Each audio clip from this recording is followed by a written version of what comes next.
해야 되는데 젊은 분들은 오래 살고 싶으신가요?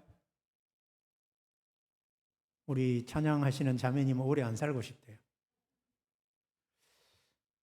여러분, 사람들은 인생의 복이라고 생각하는 것 중에 첫째는 좀 재물이 있었으면 좋겠다. 저도 재물이 좀 있었으면 좋겠고, 또 두 번째는 뭐가 있어요? 자식들이 잘 됐으면 좋겠다. 그죠? 가정을 이룬 사람들의 경우에는.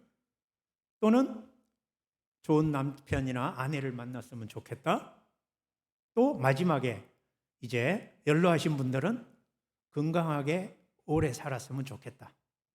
소위 인간의 삼복 중에 하나가 장수의 복이죠. 그런데 크리스찬들에게도 사실 성경의 장수는 복으로 표현되어 있기도 하지만 엄밀한 의미에서 오래 사는 것이 과연 복이냐? 나이가 많아서 오래 많은 세월을 사는 게 과연 복이냐 하는 거죠. 그래서 사람들은 오래 사는 것이 복이라고 생각하기 때문에 일찍 죽는다는 것은 좋지 않다는 생각들을 하게 되죠. 오늘 본문에도 보면 히스기야가 병들어 죽게 되었는데 언제 병들어 죽게 됐나요? 본문에 보니까 언제? 성경을 자세하게 읽으면 답이 나오는데 그때죠. 그때. 우리가 언젠지는 모르지만 그때에 히스기야가 병들어 죽게 됐잖아요. 그럼 그때를 찾아봐야 되는 거죠. 그때가 언제냐? 뒤에 보니까 산헤립이라고 하는 아수르 왕이, 여러분 이 이야기는 18장부터 시작되는 이야기예요. 히스기야가 유다의 13대 왕으로, 지금 북쪽 이스라엘은 이미 아수르에게 망해버린 상태고, 지금 히스기야가 병들어 죽게 된 상태는 언제 때냐 하면 아수르의 사네립 왕이 1차로 유다를 쳐내려와 가지고 46개의 유다의 여러 지방의 성읍들을 다 점령을 한 상태고 예루살렘과 수도권만 남아 있는 상태.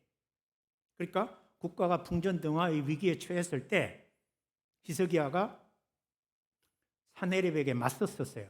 그러다가 패배하게 되면서 이 사네립이 모든 검은 보화를 다, 즉 이스라엘 유다 나라에 있는 성전의 문에 있던 성전 벽에 발라놓았던 금까지 다 벗겨가지고 벌금으로, 조공으로 사네립에게 바쳤어요. 제발 더 이상 침략하지 마시고 돌아가십시오 라고 사네립에게 부탁을 해서 사네립이 조공을 받고 은 300달란트와 금 30달란트를 받고 돌아갔죠. 그러다가 14년째 되는 해에 다시 2차로 사네립이 침공을 해 내려옵니다. 1차의 실패를 경험했던 히스기야는 그 사네립의 군대 장관, 심리전의 전술에 아주 능한 랍사게라는 이 장군의 회유에 일체 유대 백성들이 반응하지 말고 침묵을 지키라고 명령을 해놓고 그 아수르 왕이 보낸 편지를 들고 성전에 가서 기도를 했습니다. 하나님 앞에 1차의 실패를 이제 자기 힘으로 막아보려고 하다가 힘대 힘으로 맞서려고 하다가 하나님을 잊어버린 결과 나라에 엄청난 재정적 손실을 입게 되고 나라를 피폐하게 만들었던 그 안타까운 경험을 가지고 히스기야는 편지를 들고 성전에 올라가서 펴놓고 하나님 앞에 기도합니다. 하나님, 저 아수르 왕이 하나님을 모욕하고 우리 민족을 모욕하는 말을 하나님이 들으셨을 것입니다. 하나님이 들으신 대로 행하시옵소서라고 기도를 했습니다. 그럴 때 이사야가 와서 하나님의 말씀을 가지고 이사야가 와서 히스기야에게 이 아수르 군대를 두려워하지 말라. 저들의 화살이 하나도 예루살렘 성벽으로 오지도 않고 어떤 군인도 예루살렘 군인 성을 향하여 들어올 수 없을 것이다. 걱정하지 말아라고 하나님이 치실 것이다 라고 예언을 해 주셨어요. 그래서 이사야가 안심을 하고 있는 참에 오늘 20장이 벌어진 거예요.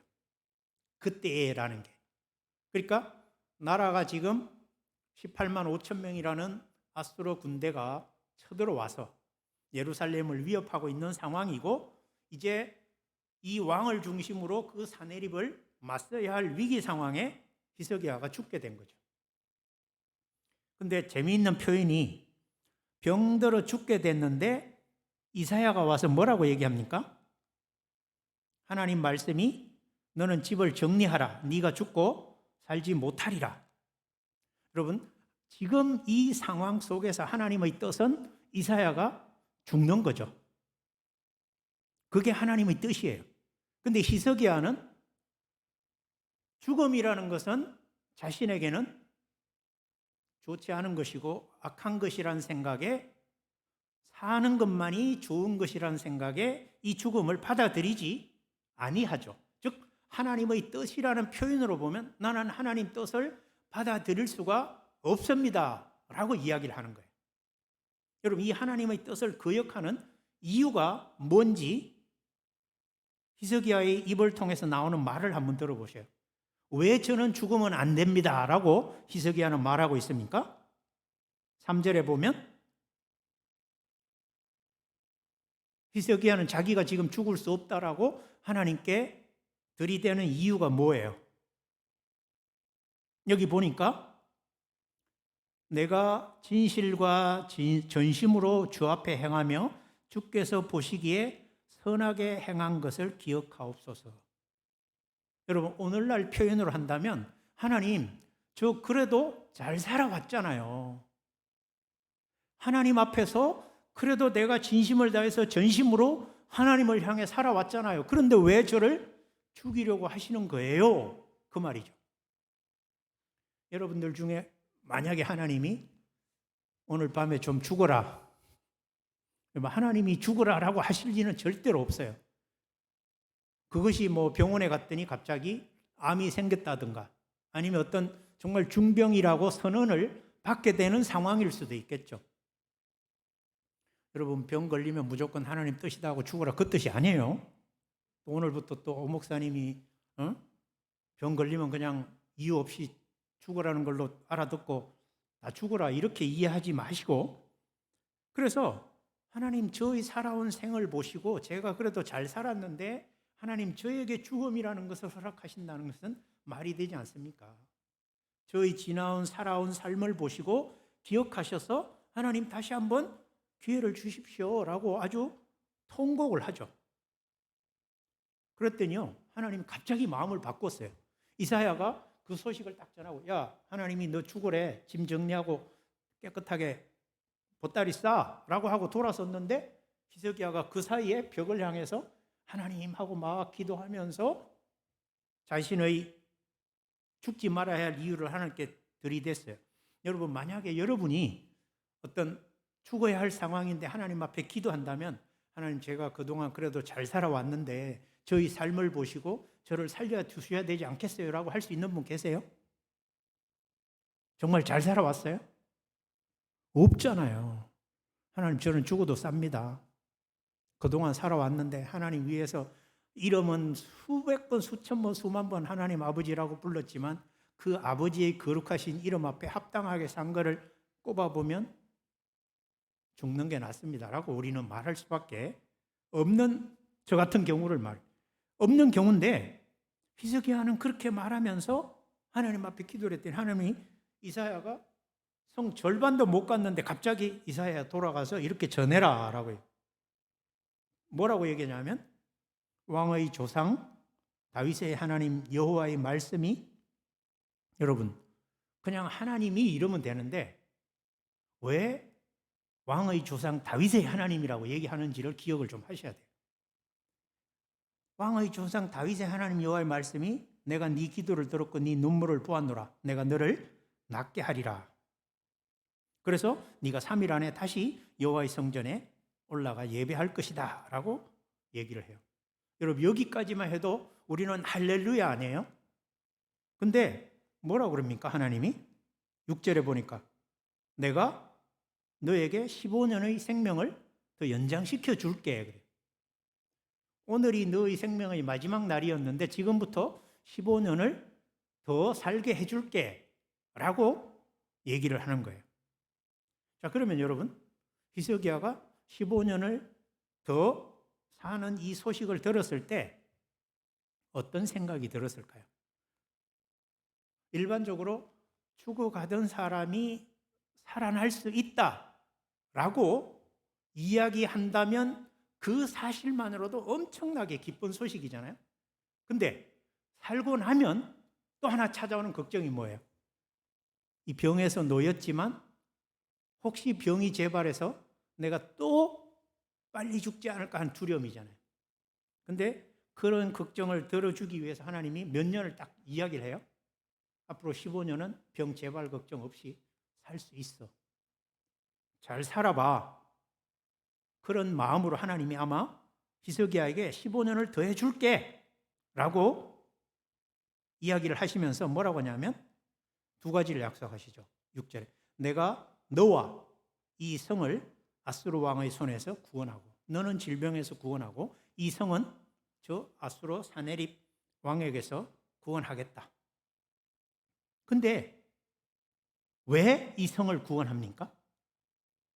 히스기야 때문이 아니라 내가 나를 위하고 또 내 종 다윗을 위함으로 이 성을 보호하리라. 여러분, 하나님은 히스기야의 기도 때문에 성을 보호해 주시고 사내립을 물리치시는 게 아니라 다윗 언약 때문에 이 성을 보호하시겠다는 거죠.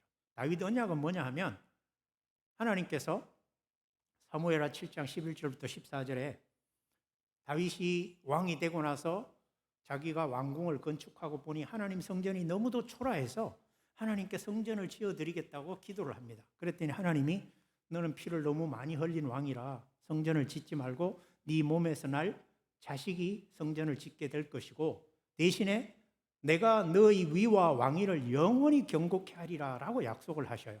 그것은 바로 다윗의 후손으로 오실 메시아 왕국을 하나님이 염두에 두신 거예요.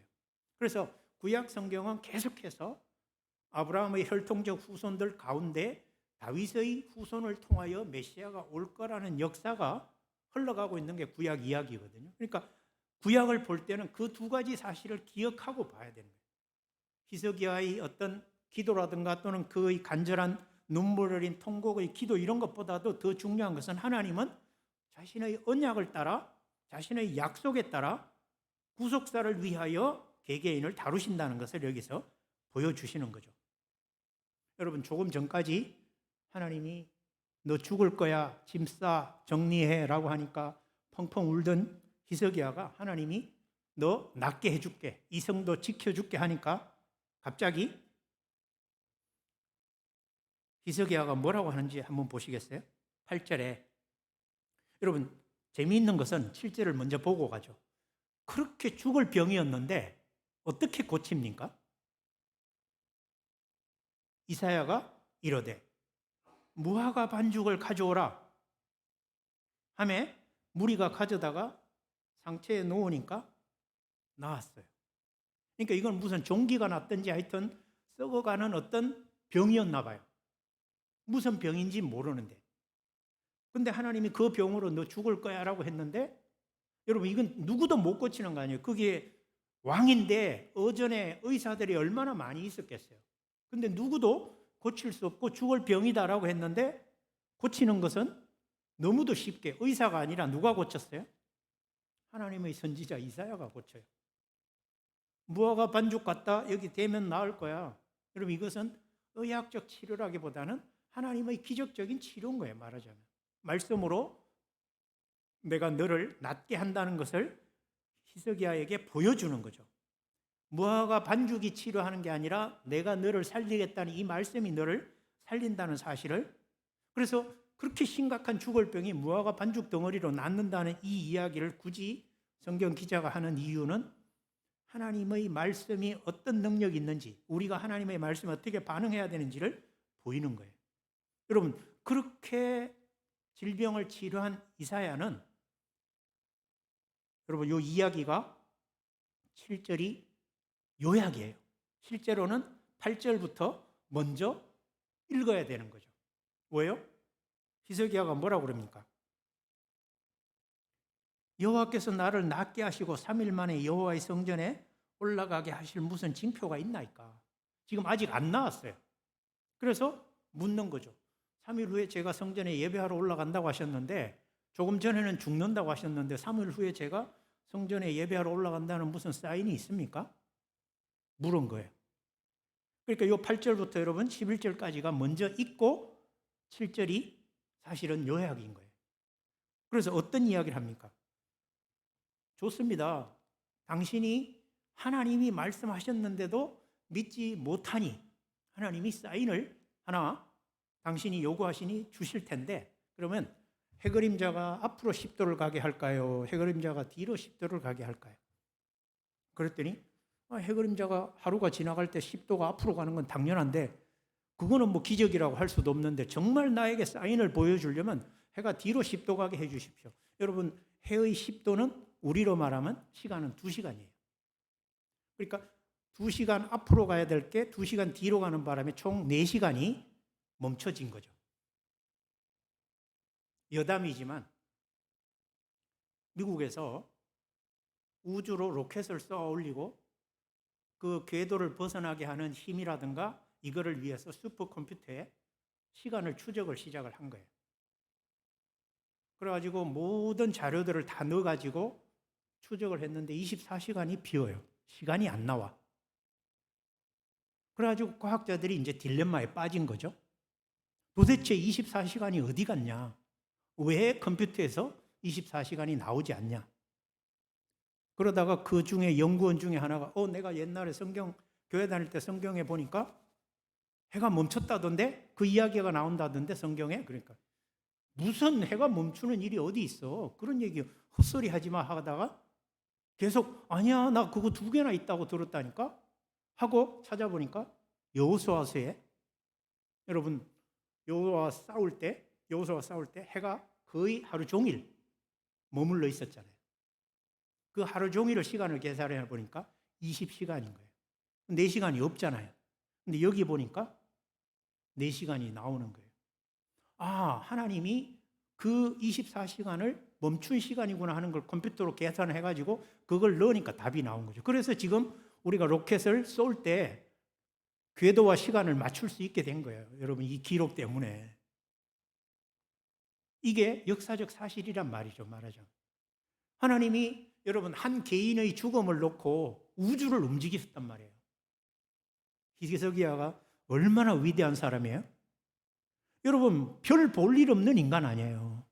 그러면 오늘 우리를 향하여 하나님은 어떤 능력을 행하실 수 있는가? 여러분, 우리가 정말로 하나님의 뜻을 순종하기로 한다면 하나님이 원하시면 우리를 위하여 우주의 운행을 멈추시거나 바꾸실 수도 있으신 분이라는 거죠. 그래서 10도를 뒤로 물러가게 했단 말이에요. 그리고 나서 이러면 믿겠니? 예, 믿습니다. 그래서 반죽을 갖다가 놓았더니 그 시로 나왔어요. 그럼 여러분, 그 뒤로 히스기야가 3일 만에 성전에 올라가 예배를 드렸을까요? 안 드렸을까요? 열왕기 기자는 그걸 기록을 안 해요. 거기에 관심이 없는 거예요. 그럼 무엇에 관심이 있는가? 여러분, 히스기야가 이렇게 해서 이제 완전히 병에서 치유되어서 15년은 다시는 병에 걸리거나 죽을 위험 없이 잘 살고 있겠죠. 열왕기 기자는 장면을 바꿔서 그가 생명을 연장받은 이후에 어느 한 날을 특정해서 기록을 시작하는데, 이 이야기를 왜 기록하는지를 살펴보자. 그때의 발라단의 아들 바벨론의 왕 브로닥 발라단. 이 브로닥 발라단은 다른 성경에서는 무로닥 발라단으로도 나오고 이름이 조금씩 다르긴 하지만 어쨌든 바벨론의 왕 브로닥 발라단이 히스기야가 병들었다 함을 듣고 편지와 예물을 그에게 보낸지라. 여러분, 히스기야가 뭐가 그리 대단해서 바벨론에서 이스라엘까지 사신을 보냈을까? 여러분, 바벨론에서 이 히스기야 왕이 있는 예루살렘까지 오려면 얼마나 걸릴까요? 시간이. 신약에 와서 그 거리를 추측하게 해주는 기사가 나오는데, 여러분, 예루살렘에서 헤롯이 왕으로 있을 때 동방에서 박사들이 와서 헤롯 왕에게 유대인의 왕으로 나신 이가 어디 계십니까? 라고 하죠. 그때 헤롯 왕이 듣고 그 주변 학자들을 불러니 베들레헴이라고 하잖아요. 근데 여러분, 그 베들레헴에 가서 동방 박사들이 아기 예수를 경배하고 돌아가는 길에 하나님이 그 헤롯에게로 다시 가서 정보를 누설하지 말고 바로 본국으로 가라고 이야기를 하잖아요. 그래서 헤롯은 속은 줄 알고 자기가 그 유대인의 왕 때문에 왕권이 위협받을 걸 생각하고 아기들을 죽이는데 몇 살 이하의 아기를 죽이라고 했죠? 2살 이하. 그것은 뭐예요? 동방 박사들이 동방에서 별을 보고 오는데 1년이 넘었다는 얘기죠. 2살 이하, 안전하게 적어도 1살 이상 2살 미만의 아기를 죽여야 되겠다. 여러분, 거리가 그렇게 멀다는 거예요. 이 바벨론에서 예루살렘까지 오려면 당시의 교통수단으로. 그럼 여러분, 히스기야는 며칠 만에 나왔어요? 3일 만에 나왔잖아요. 그럼 이 사람들이 1년 거쳐 왔을 때는 어떤 상태겠어요? 완전히 나와서 멀쩡하게 잘 살고 있는 때예요. 그럼 바벨론 왕은 그 사실을 알면서도 왜 사신을 보냈을까? 그것은 당시의 국제관계 역학이 아수르가 세계 제국으로 패권을 누리고 있을 때고, 바벨론은 유다처럼 아수르의 압제를 받고 있던 상황이에요. 근데 저 바벨론 땅, 고 바벨론과, 여러분, 여기서 바벨론은 신바벨론이라고 하는 거예요. 여러분이 아는 하무라비 법전 있죠? 하무라비 법전이라고 세계사에 나오는 그 바벨론은 고 바벨론이에요. 이 이야기로부터 1000년 전 이야기. 그래서 그 고 바벨론은 이미 망해버린 상태고 이름은 남아있고 바벨론이라는 도시만 남아있는데, 그 바벨론의 도시를 아수르가 지배하기 위하여 파견한 왕이 누구냐면 바로 그 바벨론을 건설한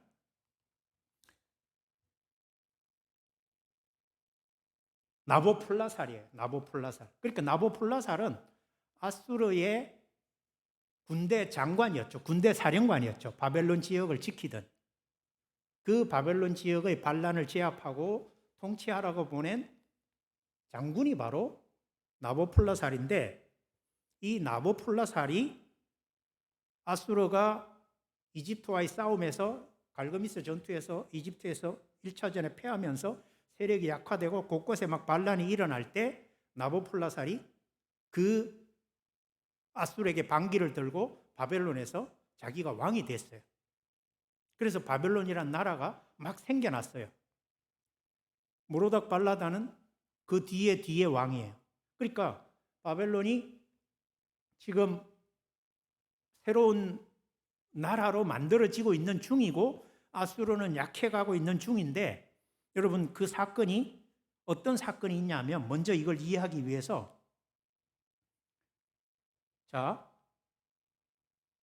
앞에 여러분 이 사네립이 어떤 패방을 하게 됐냐 하면 35절 앞에 19장 35절을 잠깐 보시겠어요? 19장 35절에 보면 바벨론이, 참 아수르가 지금 사네립이 유다를 쳐내려와서 예루살렘을 포위하고 이 히스기야에게 위협을 하고 있을 때 하나님이 히스기야의 기도를 듣고 성을 보호하겠다고 하신 약속이 어떻게 이루어지냐 하면 35절에 하룻밤에, 그 밤에 이 밤에 여호와의 사자가 나와서 아수르 진영에 군사 18만 5천 명을 친지라. 아침에 일찍 일어나 보니 다 성장이 되었더라. 여러분, 하나님이 약속하신 것을 하나님의 천사가 그냥 하룻밤 만에 18만 5천 명을 싹 다 전멸을 시켜버린 거예요.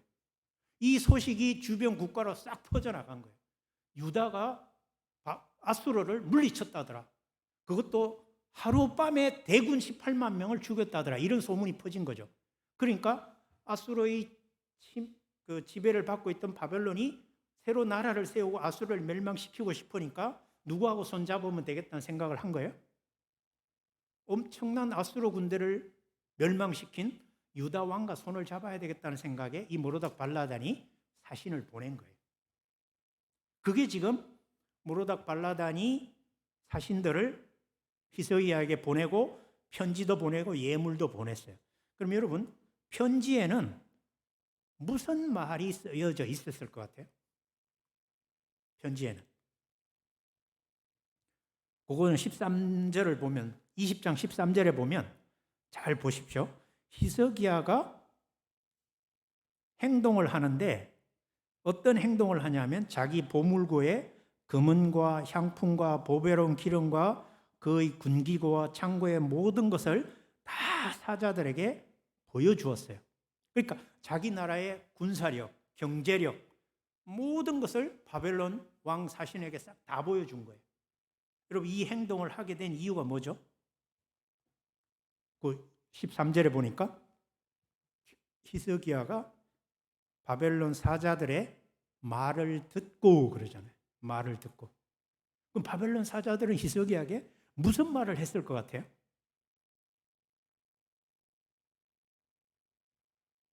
위대한 유다의 왕 히스기야 왕이여, 당신은 하룻밤에 저 세계 제국의 군대 18만 5천 명을 하룻밤에 쳐 무찌른 위대한 왕이십니다.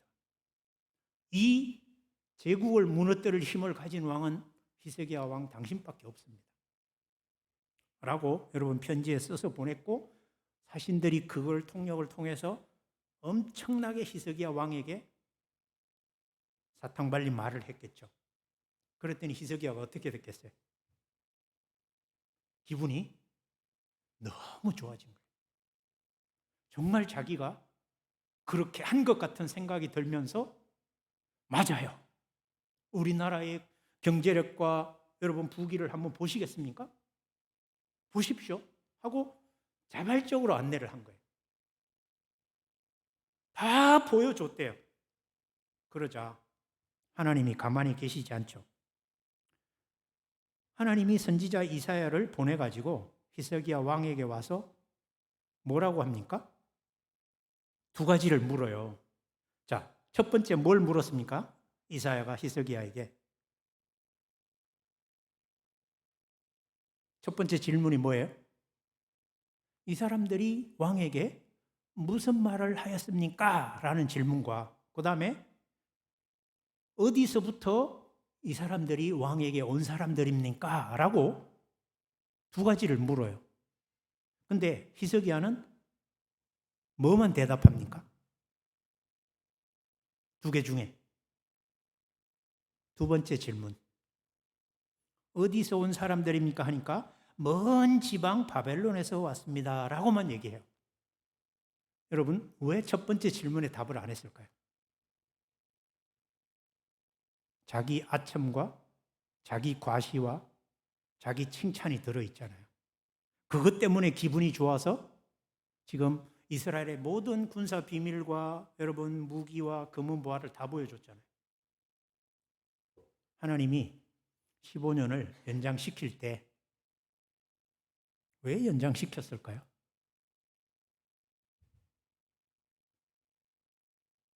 하나님은 히스기야의 생명을 왜 연장시켜 주었을까요? 그리고 연장받은 히스기야는 그때부터 하나님 앞에 어떤 결심을 하며 살았을 것 같아요? 제 얘기를 잠깐 하면, 제가 지금 콩팥을 두 번째 이식한 지가 딱 15년 6개월 됐어요. 히스기야처럼.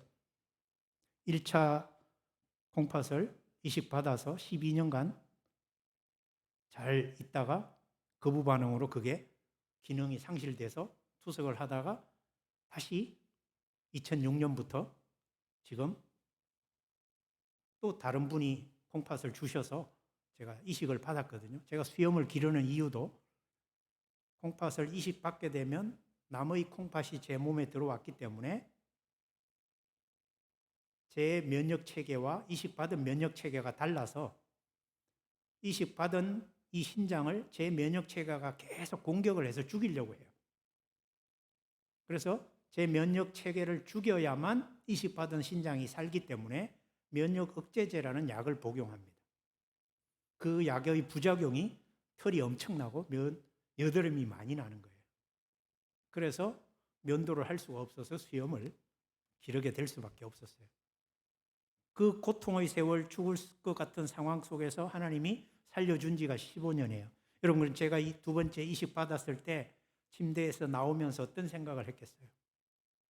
하나님, 아무 조건 없이 저를 살려주셨으니 이제 이 목숨은 하나님 보너스 인생인데 오직 하나님만을 위하여 살겠습니다 하고 결심을 했었죠.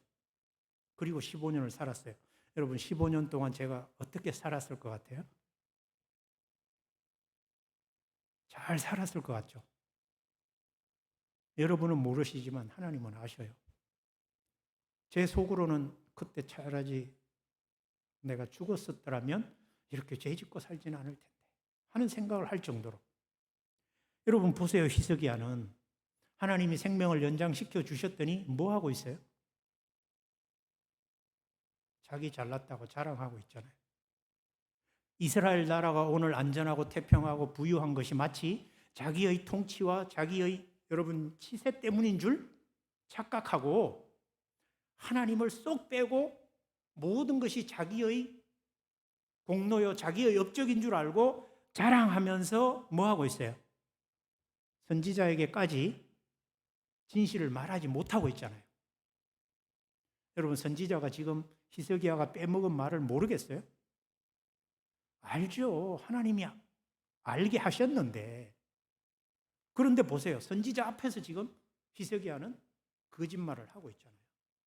여러분, 우리가 연장받은 이 하루의 삶, 연장받은 지금의 생명이 하나님이 데려가시고 하나님이 죽이기로 작정하셔도 충분한 삶이에요. 우리 개개인에게는. 누구도 하나님의 부르심을 거역할 수가 없거든요.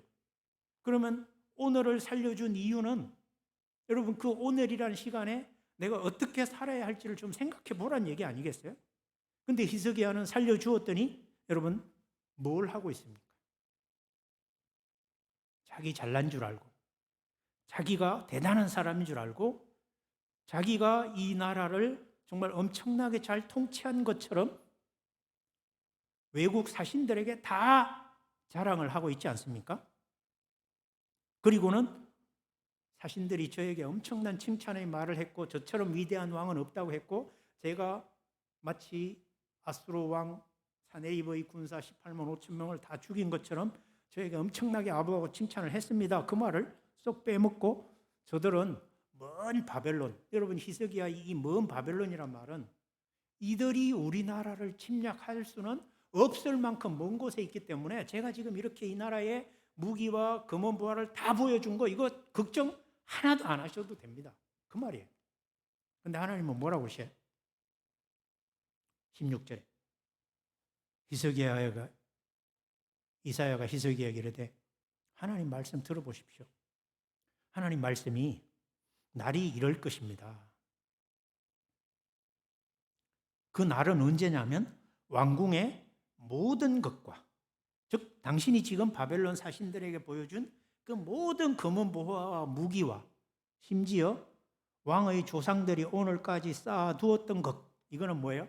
이스라엘 역사의 유산들 꼭 물질적 유산뿐 아니라 모든 이스라엘 민족이 지금 역사 속에서 가지고 있던 소중한 것들 전부 다 앞에는 여러분 왕궁의 모든 것은 물질적인 거예요.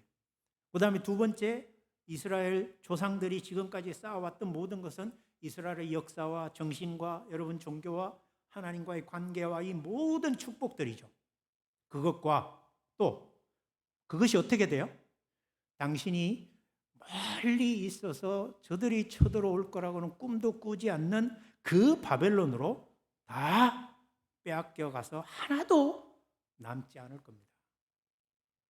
여러분 15년 살려주었더니 그 15년을 살면서 하나님의 은혜와 하나님의 긍휼과 하나님의 자비하심에 정말 찬송하며 감사하며 자기의 연약함을 죽이고 하나님을 드러내는 삶을 산 게 아니라 하나님이 하신 모든 것을 이용해서 자기를 드러내려고 하는 히스기야의 모습을 지금 보면서 하나님이 그 대가를 치르게 할 거라는 것을 여기서 이야기하시는 거죠. 그뿐만 아니에요. 미래에, 과거와 현재와 그 다음에 미래까지 왕의 몸에서 날 아들 중에서 사로잡혀 바벨론 왕궁에 환관이 되리라 하셨나이다. 미래의 후손들까지 이제 이 나라를 이을 왕손이 없어질 겁니다. 나라가 망할 겁니다. 핏줄이 끊어지고 이스라엘의 유산과 현재의 모든 금은 보화와 무기와 미래의 이 왕권까지도 바벨론에게 넘어갈 겁니다. 그럼 여러분 어떻게 해야 돼요? 히스기야가 그 자리 주저앉아서 통곡하며 회개해야죠. 잘못했다고. 근데 뭐라고 하는지 보세요. 히스기야가 이사야에게 이르되 당신이 전한 바 여호와의 말씀이 뭐라고요? 선하나이다 그래요. 이해가 되세요, 여러분?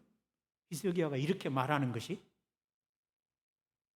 여러분, 처음에 자기를 향하여 하나님이 너 죽을 거야 라고 했을 때는 그 하나님 말씀이 어떻게 여겨지지가 않았어요. 선하게 여겨지지가 않았어요. 그래서 뭐라고 그래요? 하나님, 제가 잘 살아왔는데 저를 죽인다는 건 말도 안 돼요. 하나님 그 뜻을 순종 못 하겠어요. 라고 하자 하나님이 그래? 그럼 내가 너 살려줄게. 하나님 왜 살려줬냐는 거죠. 여러분, 하나님이 히스기야가 이렇게 할 것을 모르고 살리셨을까요? 아니면 알면서도 살리셨을까요? 하나님이란 속성을 우리가 생각해 볼 때는 히스기야가 이렇게 할 것을 아시면서도 살렸다는 거죠. 그러면 하나님은 왜 히스기야에게 15년의 세월을 연장시켰는지를 우리가 알아야 되는 거죠. 근데 15년 잘 살다가 바벨론 왕의 사신들 사건으로 인해서 히스기야는 이제 자기 자신과 자기 왕권과 나라가 바벨론에게 멸망할 것이라는 이야기를 듣게 됩니다. 그 이야기를 듣는 순간에 하나님의 계획과 하나님의 뜻과 하나님의 말씀은 선합니다라고 고백을 해요. 여러분, 히스기야가 15년 생명 연장을 통하여 깨달은 사실은 뭐예요? 내가 생각하는 하나님의 뜻은 나에게는 그것이 불리하고 나에게는 나쁜 것이고 좋지 않은 것이고 악한 것이라고 여겨지는 것도 우리는 선하다 악하다 판단할 수가 없다는 거예요. 15년을 살고 보니 나라는 존재가 그 하나님의 은혜와 긍휼대로 감사함에 영광 돌리며 산 게 아니라 사는 날마다 죄만 짓고 살더라. 그 죄의 절정이 뭐예요? 바벨론 사신들 앞에서 마치 자신이 이 나라를 엄청난 나라로 만든 것처럼 드러내는 교만과 여러분 하나님 앞에서의 높이는 죄로 드러나잖아요. 그러자 하나님이 나라의 멸망과 왕조의 멸망과 개인의 멸망을 이야기하자 그제서야 히스기야는 하나님 하신 말씀이 선합니다. 나라도 망하고 후손들도 없고 환관이 되고 모든 금은 보화와 보물이 다 바벨론으로 빼앗긴다 해도 그 말씀은 선합니다. 여러분, 이 말은 무엇을 의미할까요? 그제서야 히스기야는 자신이 얼마나 하나님 앞에서 생명 연장 받은 그 시간이 하나님 앞에 감사하고 기뻐하고 하나님의 말씀에 순종하며 하나님이 하시는 말씀은 어떤 것이든 아멘하며 받아들여야 하는 존재라는 것을 깨닫게 되면서 지금 보면요, 앞에 히스기야야 너 죽을 거야 라는 것보다 나라도 망하고 보물도 다 빼앗기고 더 이상 이 나라에 왕이 없을 거야 라는 게 여러분 히스기야가 판단해 볼 때 어느 게 더 히스기야에게 좋지 않은 거예요. 개인이 죽는 것과 나라까지 망하고 후손들도 없어지는 게 훨씬 히스기야에게는 더 악한 거 아니에요. 그러면 이 사실을 어떻게 반응해야 돼요? 하나님, 그거는 있을 수가 없습니다. 설령 제가 잘못했다 할지라도 그렇게 하시면 안 됩니다. 라고 얘기해야 되잖아요. 근데 그렇게 얘기하지 않잖아요. 뭐예요? 아, 하나님이 하시는 일은 그것이 설령 죽음일지라도 선한 것이고 죽을 수밖에 없는 나를 살려줄 때에는 그 살려주신 이유에 합당하게 살아야 한다는 사실을 히스기야는 그때 깨달은 거예요. 그러니까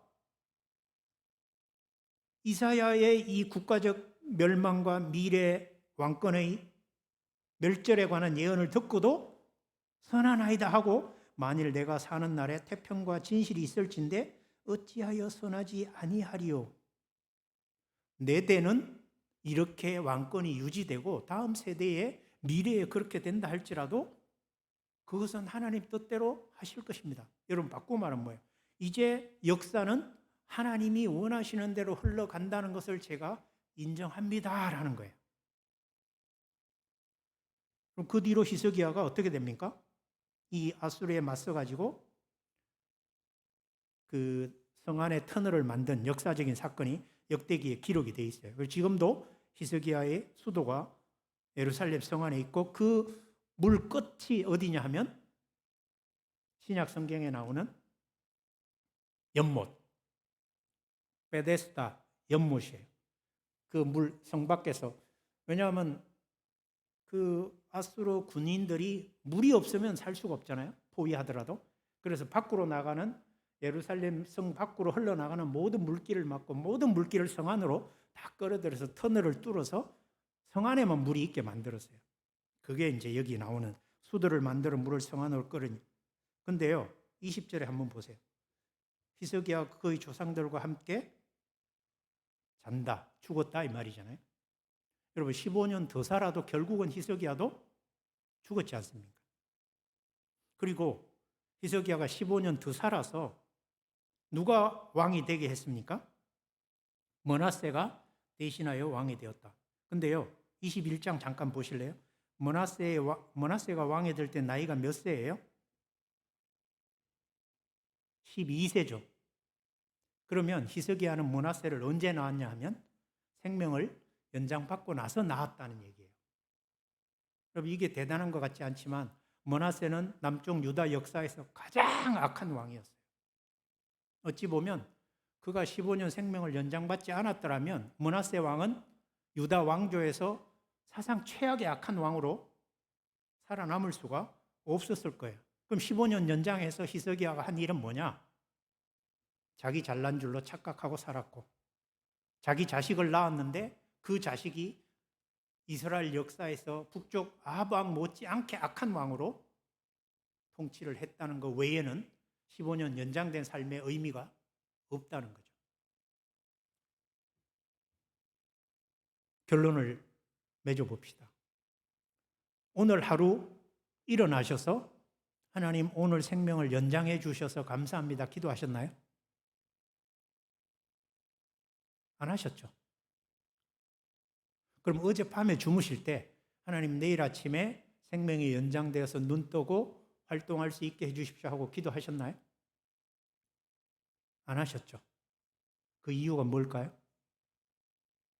내일은 내게 당연할 것이라고 생각하기 때문에. 근데 하나님이 오늘 우리를 연장시켜 주시는 이유가 뭘까 하는 거예요. 아까 제가 말씀드린 것처럼 저도 지금 15년 생명을 연장받고 있지만 제가 살아온 세월을 하나님 앞에서 저와 개인적으로 평가해 보면 저는 죽어도 수백 번 죽었어야 할 죄인이에요. 생명이 연장될수록 하나님을 위하여 사는 게 아니라 저를 위하여 살고 죄를 지으며 사는 죄인으로 전락하게 되더라는 거예요. 그래서 저는 하나님, 제가 이렇게 죄를 짓는데 왜 살려두십니까? 저를 차라리 데려가시면 안 돼요? 여러분 이렇게 기도할 때도 있다니까요. 그러면 하나님은 히스기야가 이렇게 살 걸 알면서도 왜 살려주셨을까를 생각해보고 오늘 우리가 살면서 하나님을 위해 산다고 아침에 기도하고 결심하지만 사는 순간순간 사람들과의 관계를 맺는 순간순간 다른 사람들을 향한 나의 생각과 감정과 표정에 있어서 동기에 있어서 정말 거룩하고 정결하고 하나님 백성답게 사냐? 아니요. 세상 사람처럼 속이기도 하고 약간 거짓도 섞고 여러분 대단한 사람인 것처럼 위선자로 묘사하기도 하잖아요. 그게 아무것도 아닌 것 같지만 결국 크게 보면 히스기야처럼 이렇게 기록될 우리의 인생이라는 거죠. 그러면 이렇게 죄인으로 날마다 발견되는 우리를 왜 살려두시냐? 누구를 만나라고요? 우리 죄를 해결해 주신 예수 그리스도를 만나라는 거예요. 여러분, 오늘 하나님이 우리 하루를 살려주신 것은 네가 살아봐야 너 잘난 줄 알고 네가 대단한 사람인 줄 알고 착각하고 사는데 실제로 너는 이미 15년 전에 죽었어야 할 인간이야. 근데 내가 오늘 너를 왜 살려주는 줄 알아? 네가 오늘 하루 짓는 그 죄 때문에 대신 너를 위해 돌아가신 분이 계셔. 네가 그분을 만나지 않으면 오늘 하루 생명 연장된 것 아무 의미가 없어. 그 말이죠. 여러분, 오늘 밤에 내일 아침 생명이 연장되게 해달라고 기도하지 않으셔도 돼요. 근데 뭐는 기도하셔야 되냐면 하나님, 연장된 삶을 제가 어떻게 살아야 할지를 기억하고 누구에게로 가서 무엇을 해야 할지를 기억하게 하옵소서 하는 기도는 해야 돼요. 하루 지나면서 예수 없이 살면 여러분 그것은 죄의 나래에 불과해요. 우리가 눈을 뜨는 순간부터 마음으로 여러분 행동으로 모든 것으로 찾아야 할 분은 예수 그리스도예요. 그분 앞에 가야 죄가 해결되고 내가 죄인이라는 걸 알게 되고 내 죄를 용서받은 것이 얼마나 큰 줄을 알아서 자꾸만 나 중심으로 살고 내가 대단한 줄 알다가 내가 얼마나 죄인이고 하나님이 얼마나 크시고 예수 그리스도가 얼마나 은혜로우신 분인지를 알아서 그 앞에 무릎 꿇고 다시 죄의 삶에서 은혜의 삶으로 감사의 삶으로 여러분 찬양의 삶으로 돌아서게 하시려는 게 오늘 우리 하루를 연장시켜 주신 하나님의 목적이라는 거죠. 당연하게 여겨지는 우리의 하루 삶이 이제는 당연한 게 아니라 하나님이 허락하지 않으면 절대로 우리에게 허락되지 않는 일임을 알고 죽을 병에 걸려서 그때 가서 하나님 살려주십시오 라고 기도해서 생명을 연장받는 것보다 하나님이 생명을 연장시켜 주시는 고통도 없고 아픔도 없고 여러분 슬픔도 없는 이 좋은 시간에 우리 삶을 바꿔서 목표를 바꿔서 내가 누군지를 알고 그 죄 속에 사는 내가 만나야 할 분이 예수고 예수 앞에 가서 죄를 씻음받고 그 은혜로 다시 일어서서 세상에 나아가 하나님의 선하심과 인자하심을 노래해야 하는 사람임을 기억하고 매일이 그렇게 사라지는 저와 여러분의 삶들이 되시기를 축복합니다.